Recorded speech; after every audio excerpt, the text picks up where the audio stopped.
بڑوں کا ادب یہ اتنی بڑی خیرات ہے کہ اللہ کے رسول صلی اللہ علیہ وآلہ وسلم کے صحابی ہیں حضرت ابن عمر رضی اللہ تعالی عنہ. وہ کسی سفر میں تھے کہ ایک بدو عربی آگے سے آتا دکھائی دیا. آپ نے اپنی سواری کو روک کر جلدی سے نیچے تشریف فرما ہوئے اور اپنے سر کی پگڑی اتار کر اس بدو کے سر پہ رکھ دی. ادب کے ساتھ اس کی باتیں سنی اور جب وہ بدو جانے لگا تو اپنے اونٹ کی نکیل بھی اس کو پکڑا دی اور سواری بھی اس کو پیش کر دی.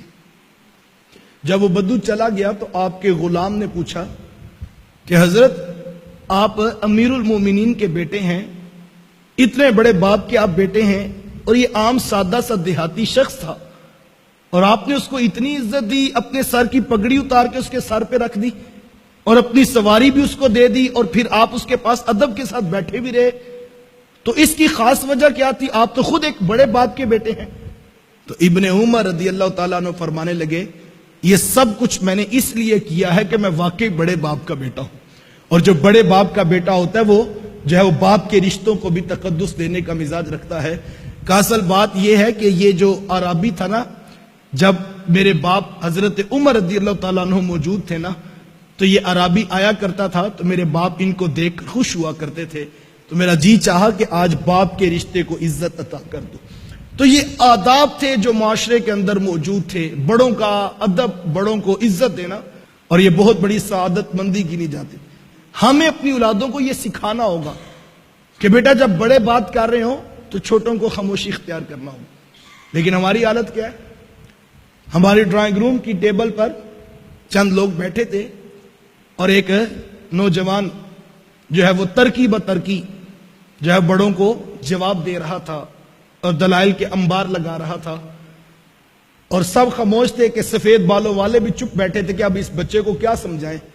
تو ہم نے مسکرا کے کہا کہ جناب اصل میں بات یہ ہے کہ ہمارا بیٹا نا وہ اسلام آباد کی یونیورسٹی میں پڑھتا ہے اور اس کا کانفیڈنس لیول بہت بڑا ہے, یہ نہیں کسی کی بات برداشت کرتا, یہ اگلے کے منہ پہ سچی بات سنا دیتا ہے.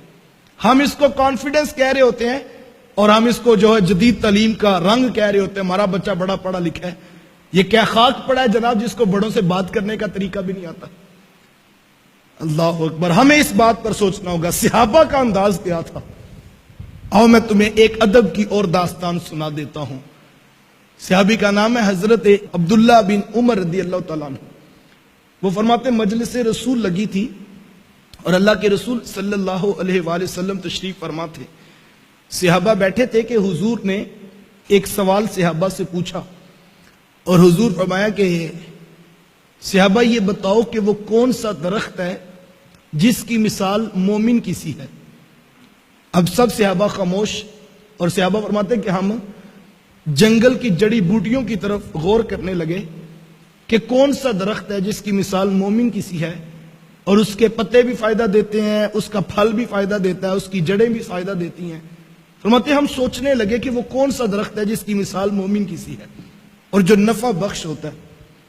فرماتے تھوڑی دیر جب گزری اور کسی کو جواب نہ آیا تو حضور علیہ السلام نے وقفہ سکوت توڑتے ہوئے خود ارشاد فرمایا کہ صحابہ وہ تو کھجور کا درخت ہے. اب مجلس برخاست ہو گئی, صحابہ اٹھ کر گھروں کو جانے لگے. جب گھر پہنچے تو حضرت عمر رضی اللہ تعالیٰ عنہ کے بیٹے اپنے والد ماجد سے عرض کرتے ہیں کہ ابا جی آج حضور نے سوال کیا تھا نا, اور حضور نے پہلی پوچھی تھی کہ وہ کون سا درخت ہے جس کی مومن کی سی مثال ہے. حضرت عمر رضی اللہ تعالیٰ عنہ فرمایا کہ ہاں بیٹا حضور نے یہ بات پوچھی تھی. تو کہا کہ پھر جواب اس وقت تو کسی کے ذہن میں نہیں آیا. تو ابن عمر رضی اللہ تعالیٰ عنہ عرض کرتے ہیں اللہ کی قسم ابا جی مجھے جواب آتا تھا. تو کہا بیٹا آپ نے بتایا کیوں نہیں؟ اگر آپ بتاتے تو مجھے بھی خوشی ہوتی کہ عمر کے بیٹے کو جواب آتا تھا. تو ابن عمر نے کتنا خوبصورت جواب دیا.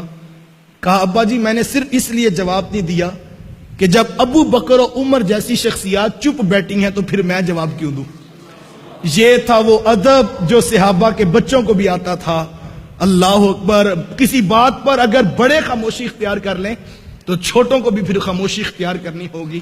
یہ آداب تھے جو کل تک معاشرے میں موجود تھے, لیکن آج معاشرہ حیا باختہ ہو گیا آنکھوں میں حیا نہ رہا، لباس میں حیا نہ رہا، اخلاق میں حیا نہ رہا، اور ہم جو ہے وہ تیزی کے ساتھ جو ہے وہ زوال پذیر ہو رہے ہیں۔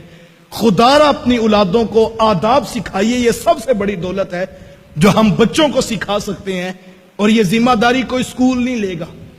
اسکول آپ کے بچے کو رٹا طوطا بنائے گا، اسکول آپ کے بچے کو جو ہے وہ ایک کاغذ ڈگری کا دے گا، اسکول آپ کے بچے کو 30 سے 40 ہزار کی نوکری تو دلوا سکتا ہے جناب، لیکن اخلاق آپ نے خود اپنے بچوں کو، اپنی اولادوں کو سکھانے ہیں۔